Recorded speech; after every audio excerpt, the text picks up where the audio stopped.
ಅಮ್ಮ ಏನ್ ಹೇಳ್ತಿದ್ದೀರಾ? ನನ್ಗೇನು ಅರ್ಥ ಆಗ್ತಿಲ್ಲ.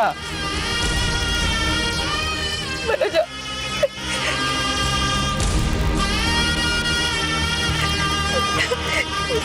ನನಗೆ ಸಿಕ್ಕಿದ ಮಗ ಅಲ್ಲ ಕಣೋ, ನನ್ನ ಹೊಟ್ಟೆಲಿ ಹುಟ್ಟಿದ ಮಗ.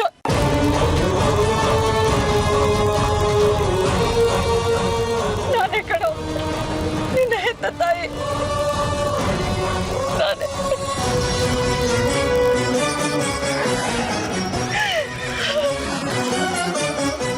ಅಮ್ಮ ಏನ್ ಹೇಳ್ತಿದ್ದೀರಾ? ಸರಿಯಾಗಿ ಹೇಳಿ. ಒಂದು ನಿಮಿಷ ಇರು, ಬಂದೆ.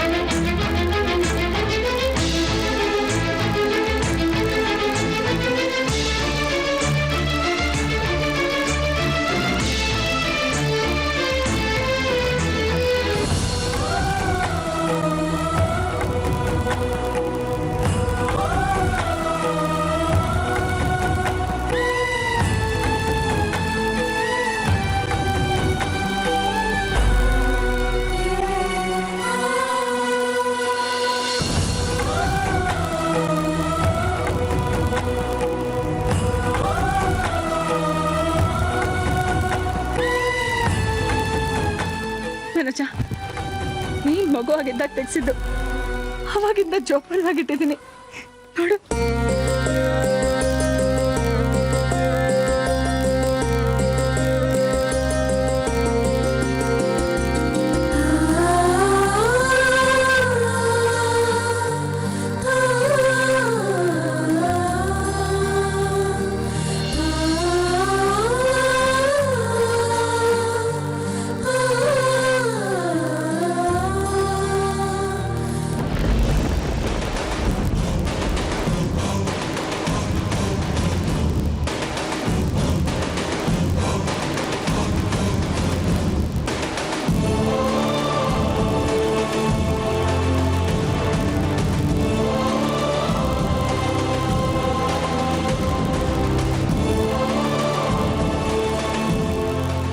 ಅಮ್ಮ,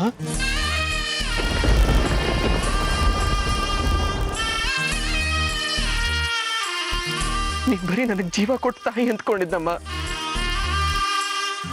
ನನಗೆ ಜನ್ಮ ಕೊಟ್ಟ ತಾಯಿನೂ ನೀನೇ ಅಮ್ಮ.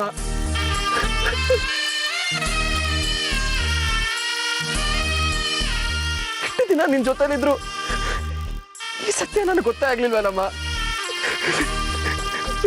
ನನ್ ಪಾಪಿನಮ್ಮ, ನನಗೆ ಕ್ಷಮಿಸ್ಬಿಡಮ್ಮ.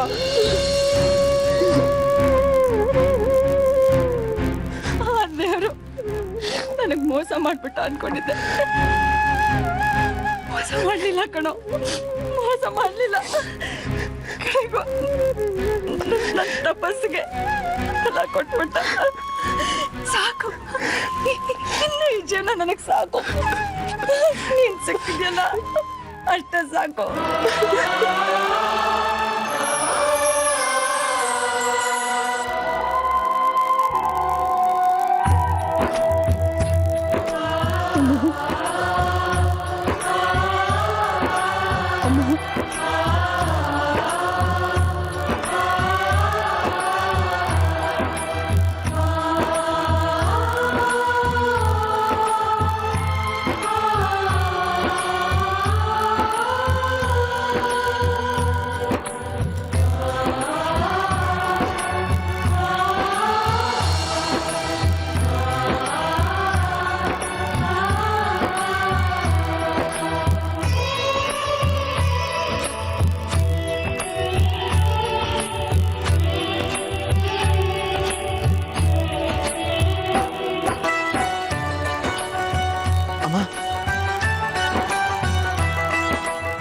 ನಾನು ಹೇಗೆ ನಿನ್ನಿಂದ ದೂರ ಆದೆ?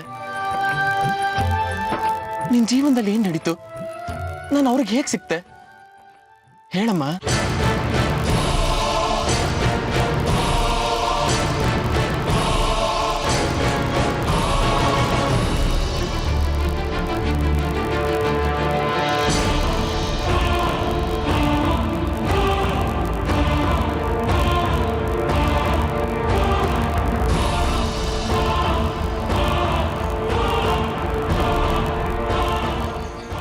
ದೊಡ್ಡ ಕತೆ ಕಣು. ಇನ್ನೊಂದ್ಸಲ ಯಾವಾಗಲಾದರೂ ಹೇಳ್ತೀನಿ. ನಂಗೆ ಇವಾಗ ಅದನ್ನೆಲ್ಲ ಹೇಳಕ್ಕೆ ಇಷ್ಟ ಇಲ್ಲ. ಸರಿನಮ್ಮ, ನೀನಿಷ್ಟ. ಅಮ್ಮ,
ರಾಜಶೇಖರ, ಏನಮ್ಮ? ಈಗ ನೀನು ಹೀಗೆ ಯೋಚನೆ ಮಾಡೋದ್ರಿಂದ ಸಮಸ್ಯೆ ಬಗೆಹರಿಯಲ್ಲ ಕಣ. ಹೇಗಾದ್ರೂ ಸರಿ, ಶೋಭಾ ಹತ್ರ ಹೋಗಿ ಮಾತಾಡಿ ಅವಳಿಗೆ ನಿನ್ನ ಮೇಲಿರೋ ಕೋಪ ಅಸಮಾಧಾನನ ಹೋಗಲಾಡಿಸೋದು ಈಗ ನಿನ್ನ ಜವಾಬ್ದಾರಿ. ಆದರೆ ಅವಳು ನನ್ನ ಜೊತೆ ಮಾತಾಡೋದಕ್ಕೆ ಸಿದ್ಧ ಇಲ್ಲ. ನಾನೇನು ಮಾಡಲಿ? ನಿಮಗೆ ಗೊತ್ತಲ್ಲ ಆ ಸಮಯದಲ್ಲಿ ಏನೇನಾಯಿತು ಅಂತ. ಆಗ ಆ ವಿಷಯನ ಕಾವೇರಿಗೆ ಹೇಳಿದರೆ ನೊಂದ್ಕೋತಾಳೆ ಅಂತ ಅವಳಿಗೆ ಹೇಳ್ದೇನೆ ಪ್ರವಾಸದ ನೆಪದಲ್ಲಿ ಎಲ್ಲ ಕಡೆ ಹುಡುಕ್ತೆ. ಯಾರೋ ಅವಳು ಕಾಶಿಲಿದ್ದಾಳೆ ಅಂತ ಹೇಳಿದ್ರು, ಅಲ್ಲಿ ಹುಡುಕ್ದೆ, ಸಿಗ್ಲಿಲ್ಲ. ಇನ್ಯಾರೋ ಹಿಮಾಲಯದಲ್ಲಿದ್ದಾಳೆ ಅಂತ ಹೇಳಿದ್ರು, ಇನ್ಯಾರೋ ಮುಂಬೈನಲ್ಲಿದ್ದಾಳೆ ಅಂತ. ಹೀಗೆ ಯಾರ್ಯಾರು ಎಲ್ಲೆಲ್ಲಿ ಹೇಳಿದ್ರು ಎಲ್ಲ ಕಡೆನೂ ಹೋಗ್ಬೋದು, ಎಲ್ಲೂ ಸಿಗ್ಲಿಲ್ಲ. ಆದರೆ ನಮ್ಮ ಮನೋಜನ್ಗೆ ಈಗ ಮತ್ತೊಂದು ಜೀವನ ಕೊಟ್ಟವಳು ಅವಳು. ವಿಧಿ ನಮ್ಮನ್ನ ಒಬ್ರ ಮುಂದೆ ಎಷ್ಟು ಕುಬ್ಜನಾಗಿ ಮಾಡ್ಬಿಡುತ್ತಲ್ವಾ. ರಾಜಶೇಖರ, ಶೋಭಾ ಏನು ಬೇರೆಯವಳೇನೋ? ಅವಳು ನಮ್ಮನೆಯವಳೆ. ಅವಳ ಹತ್ರ ಹೋಗಿ ಮಾತಾಡೋದ್ರಿಂದ ನಾವೇನು ಕಳ್ಕೊಳ್ಳಲ್ಲ, ಅದಕ್ಕೆ ಬದಲಾಗಿ ಪಡ್ಕೊಳ್ತೀವಿ. ನೋಡು, ಆದಷ್ಟು ಬೇಗ ಮತ್ತೊಂದ್ಸಲ ಅಲ್ಲಿಗೆ ಹೋಗಿ ಮಾತಾಡ್ಕೊಂಡು ಬಾ. ಖಂಡಿತ ಹೋಗ್ತೀನಮ್ಮ.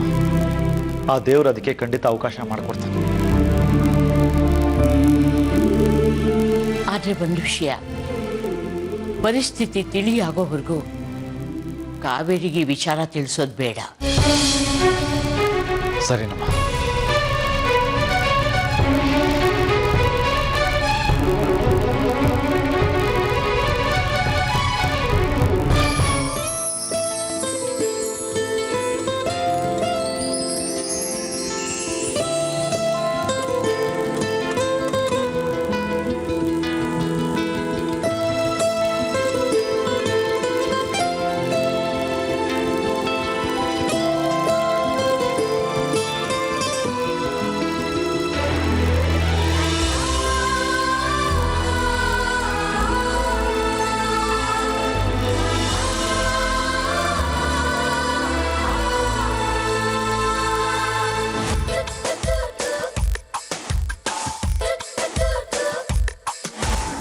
ನೂರು ಸಾರಿ ಹೇಳಿದರು ನಾ ಆಸೆ ತೀರಲ್ಲ, ಜನ್ಮ ಪೂರ್ತಿ ಹಾಡಿದರು ನಾ ಪದವೇ ಮುಗಿಯಲ್ಲ. ಅಮ್ಮ ಅಮ್ಮ ಐ ಲವ್ ಯು ಅಮ್ಮ. ಮೇಡಮ್, ಅದು ತೋರಿಸಿ. I love you. ನೂರು ಸಾರಿ ಹೇಳಿದರು ನಾ ಆಸೆ ತೀರಲ್ಲ, ಜನ್ಮ ಪೂರ್ತಿ ಹಾಡಿದರು. ನಂಗೆ ಯಾಕೋ ಇದೆಲ್ಲ ವಯಸ್ಸಾಗಿದೆ. ಭಾರತಿ ಕೊಡ್ಸು, ಚೆನ್ನಾಗಿರುತ್ತೆ. ಅಮ್ಮ, ಇವತ್ತು ನನಗಾಗ್ತಿರೋ ಸಂತೋಷಕ್ಕೆ ನಾನು ಏನೇ ಕೊಡ್ಸಿದ್ರು ಕಡಿಮೆನೆ. ಅದು ಅಲ್ಲದೆ ನಿನಗೆ ಅಂತ ಏನು ವಯಸ್ಸಾಗಿಲ್ಲ, ಸುಮ್ಮನೆ ತಗೋ. ಆ ರೆಡ್ ಕಲರ್ ತೋರಿಸಿ. ಹಾಂ, ಅದೇ. ಬ್ಲೂ ಕಲರ್ ಅಮ್ಮ ಚೆನ್ನಾಗಿದೆ ಅಲ್ಲ? ನಿಂಗೆ ಇಷ್ಟ ಆಯ್ತಾ? ಸರಿ, ಇದನ್ನು ಪ್ಯಾಕ್ ಮಾಡಿ. ಹಾಗೆ ಬೇರೆ ಡಿಸೈನ್ಸ್ ತೋರಿಸಿ.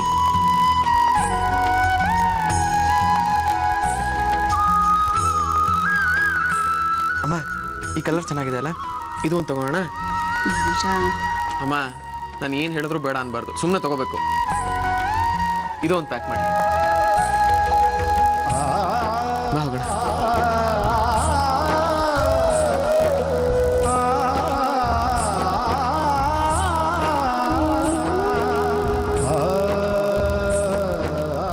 ಅಮ್ಮ ಅಮ್ಮ ಈಗಲಾದ್ರೂ ನಮ್ಮ ಮನೆಗೆ ಬಾ ಅಮ್ಮ. ಅದೊಂದು ಬಿಟ್ಟು ಬೇರೆ ಏನು ಬೇಕಾದರೂ ಕೇಳು ಮನೋಜ, ದಯವಿಟ್ಟು ಅಲ್ಲಿಗೆ ಮಾತ್ರ ಕರಿಬೇಡ. ಅಲ್ಲಮ್ಮ ನಾನು ಹೇಳೋ ಮಾತಿನ ಕೇಳು. ನೋಡು, ನೀನು ಹೇಳೋದು ಬೇಡ, ನಾನು ಕೇಳೋದು ಬೇಡ. ನನ್ನನ್ನು ಬಲವಂತ ಮಾಡಬೇಡ.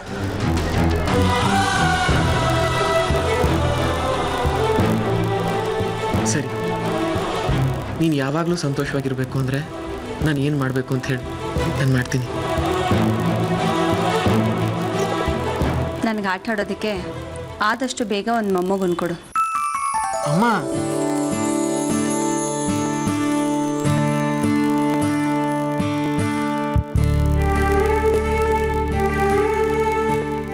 ಅಮ್ಮ ಬಾ ಹೋಗೋಣ. ಒಳ್ಳೆ ಅಮ್ಮ.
ಬರುತ್ತಾನೋ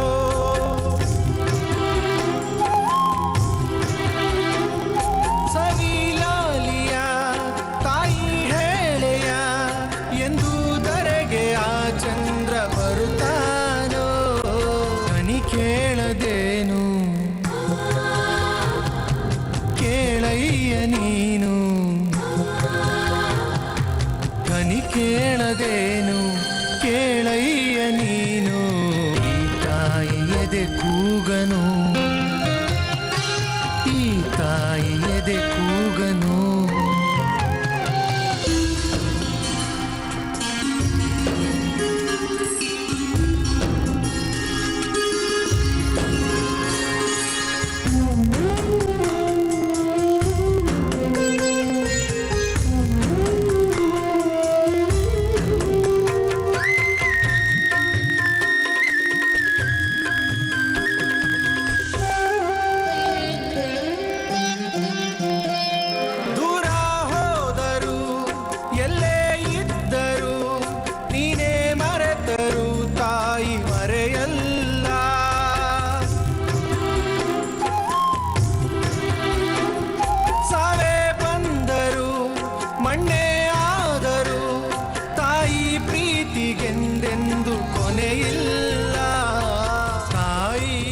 ಅಮ್ಮ ಎಳ್ನೀರು ಕುಡಿ ಅಣ್ಣ.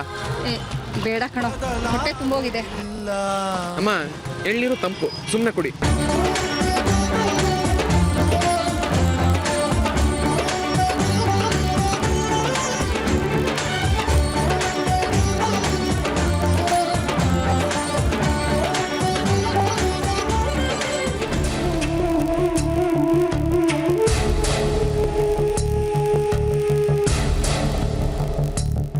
ಏನ್ ಮಾಡಿದ್ರೆ ಇವ್ರ ಹತ್ರ ನೆಕ್ಲೆಸ್ ವಿಷಯ ಬಾಯ್ ಬಿಡ್ಸಕ್ ಆಗ್ತಾ ಇಲ್ವಲ್ಲ. ರವಿಗೆ ವಿಷಯ ಗೊತ್ತಾಗ್ಬಿಟ್ರೆ ಭವಾನಿ ಬೇಜಾರು ಮಾಡ್ಕೊಂಡಿದ್ದಾಳೋ ಏನೋ.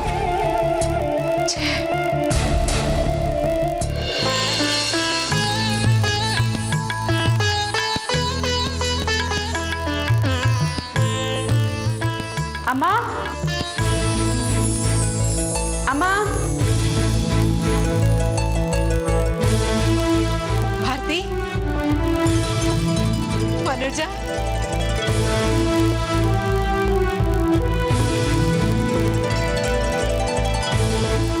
ಚೆನ್ನಾಗಿದ್ಯಾ?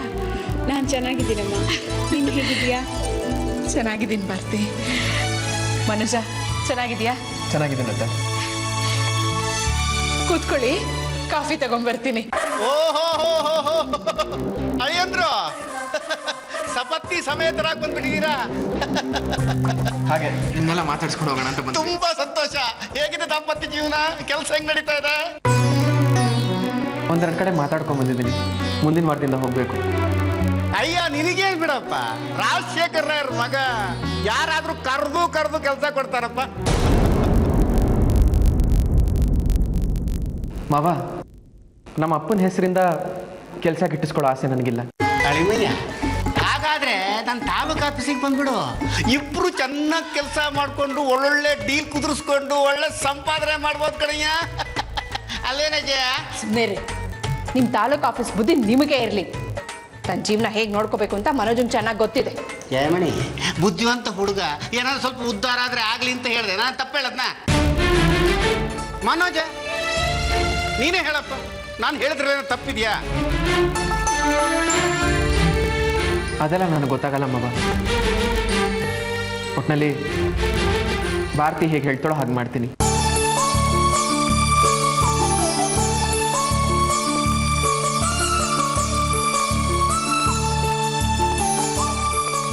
ಅಯ್ಯ ಮನೋಜ, ಹಾಗೆಲ್ಲ ಹೆಂಡತಿ ಮಾತಿಗೆ ತಲೆ ಅಲ್ಲಾಡಿಸ್ಬಾರ್ದು ಕಣಯ್ಯ. ಆಮೇಲೆ ತಲೆ ಮೇಲೆ ಬಂದು ಕೂತ್ಕೊಂಡ್ಬಿಡ್ತಾರೆ ಅವರು. ನನ್ನ ಥರ ಇರಬೇಕು ನೋಡು. ಗೊತ್ತಲ್ಲ, ನಮ್ದು ಮೊದಲೇ ತಾಲೂಕು ಆಫೀಸು. ಸ್ವಲ್ಪ ಸುಮ್ಮನೆ ಇರ್ತೀರಾ? ಮನೋಜ, ನೀ ಕೂತ್ಕೋಪ್ಪ. ಬರ್ತಿ ಬಾ. ಅಳಿಮಯ್ಯ ಬಾ, ಕೂತ್ಕ, ಸುಖ ಕಷ್ಟ ಮಾತಾಡ್ಕೊಳ್ಳೋಣ ಬಾ.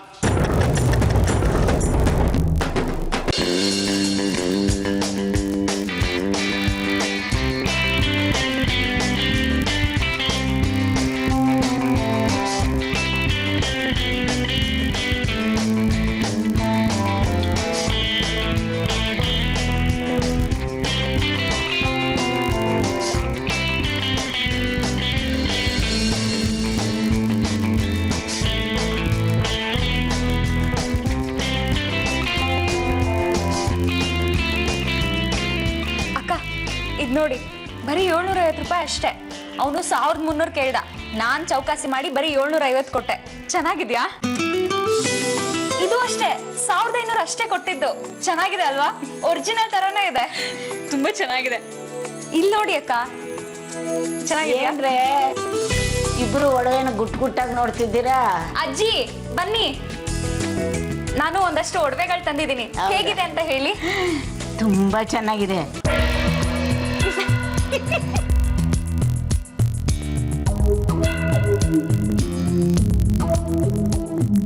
ಯಾಕ್ರೆ ನಗ್ತೀರಾ? ಅಜ್ಜಿ, ಇದು ಮಾಡ್ಸಿರೋದಲ್ಲ, ಅಂಗಡಿಯಿಂದ ಈಗ ತಾನೇ ತಗೊಂಡ್ ಬಂದಿರೋದು. ಆರ್ಟಿಫಿಷಿಯಲ್. ಹಂಗಂದ್ರೆ ಏನ್ರಿ? ಹಾಗಂದ್ರೆ ರೋಲ್ಡ್ ಗೋಲ್ಡ್, ನಕಲಿ ಅಂತಾರಲ್ಲ ಅದು. ಅಯ್ಯೋ, ಇಷ್ಟು ದೊಡ್ಡ ಮನೆ ಸೊಸೆಂದ್ರಾಗಿ ರೋಲ್ಡ್ ಗೋಲ್ಡ್ ಹಾಕೊಳ್ಳೋದಕ್ಕೆ ನಿಮಗೇನ್ರೆ ಬಂದಿರೋದು? ಇನ್ನೇನ್ ಮಾಡೋದಜ್ಜಿ, ಚಿನ್ನದ ಒಡವೆಗಳು ಹಾಕೋಬೇಕು ಅಂತ ನಮಗೂ ಆಸೆ ಇದೆ. ಆದ್ರೆ ಮಾಡಿಸ್ಕೊಡೋದು ಯಾರು ಹೇಳಿ?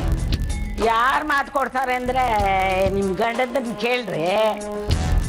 ಅಯ್ಯೋ, ಅವ್ರಿಗೆ ಅಷ್ಟೊಂದು ಅಧಿಕಾರ ಸ್ವಾತಂತ್ರ್ಯ ಎಲ್ಲಿದೆ ಅಜ್ಜಿ? ಕೇಳಿದ್ರೆ ನಾನು ದುಡಿಯೋದು ನನಗೆ ಸಾಲಲ್ಲ ಅಂತ ಹೇಳ್ತಾರೆ. ಇನ್ನು ಒಡವೆ ಎಲ್ಲಿಂದ ಮಾಡಿಸ್ಕೊಡ್ತಾರೆ? ಅವ್ರ ದುಡ್ಡಿನಲ್ಲಿ ಮಾಡಿಸ್ಕೊಳ್ಳಿ ಅಂತ ಯಾರು ಹೇಳಿದ್ರು? ಈ ಮನೆಯಲ್ಲಿ ಆಸ್ತಿ ದುಡ್ಡು ಕೊಳಿತಾ ಇದೆ. ಸೊಸೆಂದ್ರಿಗಲ್ದ ಇನ್ಯಾರಿಗೆ? ನೀವೇನೋ ಹೀಗೆ ಹೇಳ್ತೀರಾ. ನಿಮ್ಗಿರೋ ಒಳ್ಳೆ ಬುದ್ಧಿನ ಎಲ್ರಿಗೂ ಇರ್ಬೇಕಲ್ಲ. ಅದು ಅಲ್ದೆ ನಾವು ಹೋಗಿ ಅವ್ರ ಹತ್ರ ಕೇಳಕ್ಕಾಗತ್ತಾ ಅಜ್ಜಿ? ಅಯ್ಯ, ನಿಮ್ಮ ಗಂಡದ್ನರಿಗೆ ಹೇಳ್ರಿ. ಕೇಳಲಿಲ್ಲ ಅಂದರೆ ಹಠ ಮಾಡಿ ಉದ್ಧಾರ ಆಗೋದನ್ನು ಕಲೀರಿ. ಇಲ್ಲ ಅಂದರೆ ಎಲ್ಲ ಭಾರತಿ ಸೇರ್ಕೊಳ್ಳುತ್ತೆ ಕಣ್ರಿ.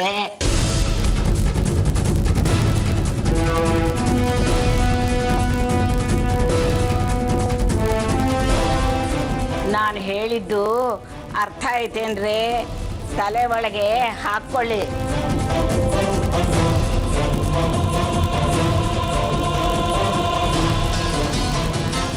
ಅಯ್ಯೋ ದೇವ್ರೆ, ಈ ಅಜ್ಜಿ ಯಾಕೆ ಹೀಗೆಲ್ಲ ಹೇಳ್ಕೊಡ್ತಿದ್ದಾರೆ? ಒಗ್ಗಟ್ಟಾಗಿ ಮನೆಗೆ ಹೊಂದ್ಕೊಂಡು ಹೋಗಿ ಅಂತ ಸೊಸೆಯಂದ್ರಿಗೆ ಬುದ್ಧಿ ಹೇಳಬೇಕಾದವ್ರೆ ಹೀಗೆ ಹೇಳ್ಕೊಟ್ರೆ ಈ ಮನೆ ಗತಿ ಏನು? ಈಗ ನಾನೇನಾದರೂ ಹೇಳಕ್ಕೆ ಹೋದರೆ ಸುಮ್ಮನೆ ಗಲಾಟೆ ಆಗುತ್ತೆ. ಸಮಯ ನೋಡಿಕೊಂಡು ಮಾತಾಡೋದೇ ಒಳ್ಳೇದು.